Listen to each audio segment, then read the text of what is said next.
From Parbung to present, the brutal arc of Meitei terrorism against Kukis.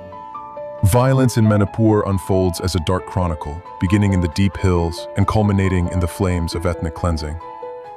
Central to this tragedy are Meitei extremist groups, the UNLF, PLA, and KYKL, whose years of orchestrated aggression against the Kuki community trace a devastating trajectory.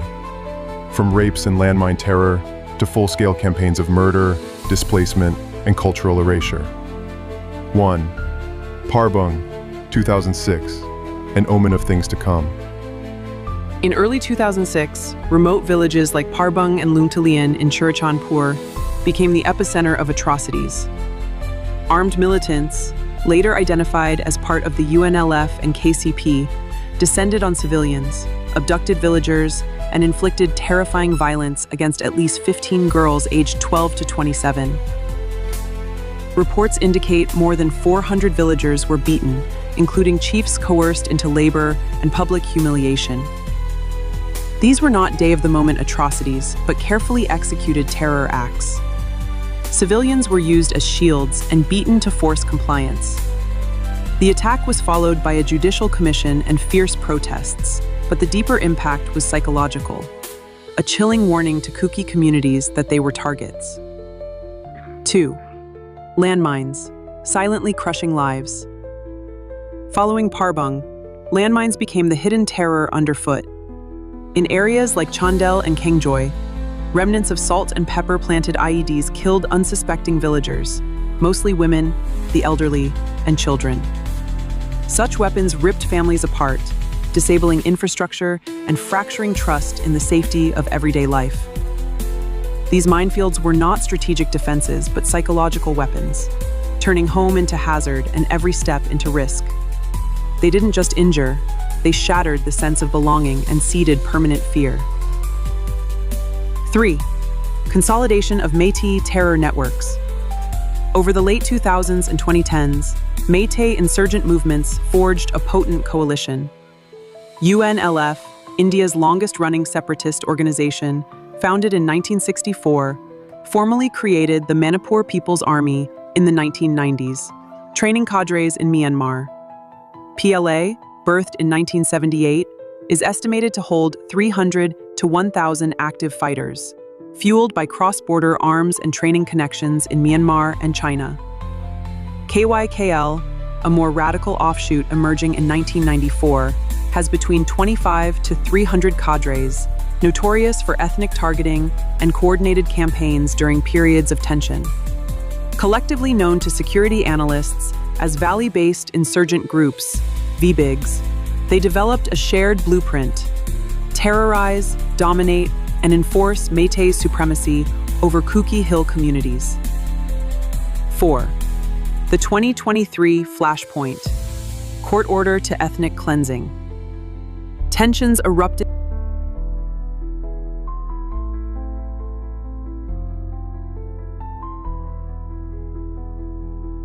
On May 3, 2023, Kuki-led protests answered the court's recommendation. Soon after, Meitei mobs, often accompanied by VBIG cadres, ran through Kuki Hill towns and valley settlements, burning homes, looting, and sealing the ghettos.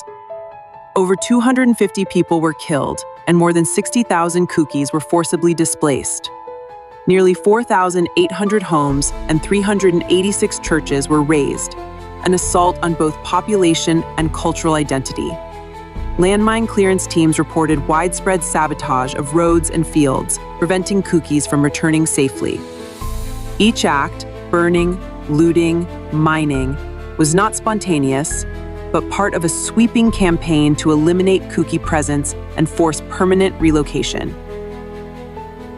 5. Weapons plunder, the arsenal behind the violence. As violence escalated, a troubling pattern emerged. VBIG cadres had access to sophisticated weapons. Between May and September 2023, over 4,500 firearms and 632,000 rounds of ammunition were looted from police and paramilitary depots. These weapons were funneled into Meitei militias, arming civilians with heavy-grade rifles and grenades. Intelligence estimates from later 2023 placed UNLF at Tracksman 330 active cadres, PLA at Tracksman 300, and KYKL at Tracksman 25 militants involved in these operations. Some of them were spotted openly in Meitei mobs, firing on Kuki homes or security forces. 6. The abyss of sexual violence and cultural destruction. The most harrowing aspect of these campaigns was the organized sexual violence.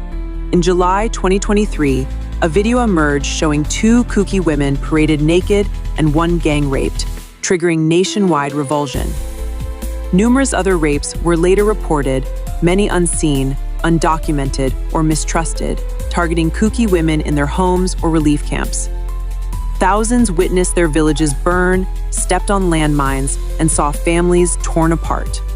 Churches and community centers, symbols of cultural unity, were deliberately burned, eradicating spiritual anchors alongside homes. 7. Displacement, camps, and calls for autonomy. Kukis fled en masse. Some remained trapped on roads, others gathered in hastily constructed sheltered camps in Mizoram and scattered hill zones. By mid-2024, displaced Kuki leaders began publicly demanding political separation. Silent Haukip, spokesperson for the Kuki National Organization, declared that for many, territorial integrity of Manipur does not make any meaning anymore, and urged for self-administration while president's rule delayed state governance. This wasn't just reaction, it was realization. The Kuki people no longer saw safety under Manipur's current political structure. With communities burned and lives lost, independence began to look like a last line of survival. 8. Faltering peace.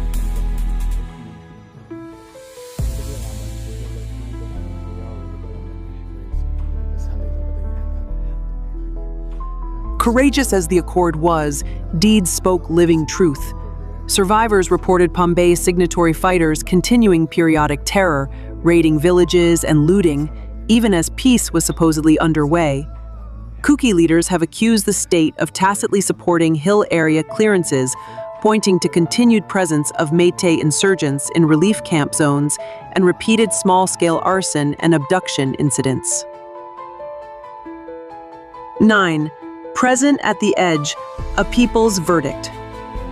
As of June 2025, 258 confirmed dead, many more uncounted, officially recorded as of November 2024.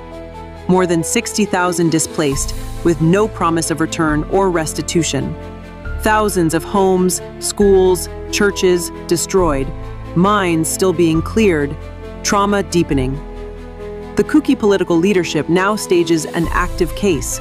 Their safety requires separate administration, a Kuki political zone carved from hill areas with federal guarantees for autonomy, security, and cultural preservation. They see few alternative roads. 1. Rebuild with federal protection, faithful law enforcement, compensation, reintegration. 2. Accept continued vulnerability under a Meitei majority regime that refused to stop terror. 3. Establish their own administrative arrangement under central authority.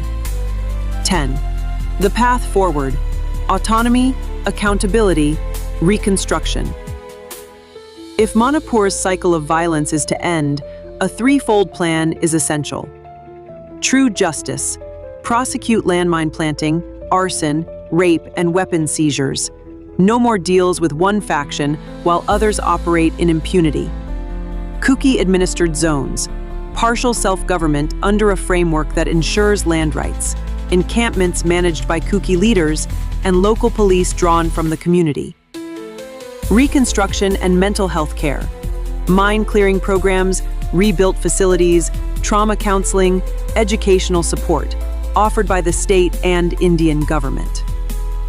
Conclusion: from darkness in Parbung's hills to the burning of churches and homes in 2023, the arc of Meitei terrorism against the Kuki people is unmistakable. Concealed bombs, stolen weapons, naked humiliation, all are pieces of a broad crisis of ethnic persecution. Yet through this horror emerges clarity. Kukis now ask for more than memory. They demand future. They demand separate administration as their shield and renewal. Disclaimer from Zalengam Media. All facts in this article are sourced from reputable outlets, including India Together, E-Pao, NDTV, DW, Wikipedia, and government papers. While conflicts inherently produce contested claims, we have deliberately prioritized verifiable testimonies and judicial commission data. Zalengam Media does not support violence. It supports truth, justice, and peace. If you value independent reporting that gives voice to silenced communities, please subscribe to Zalengam Media.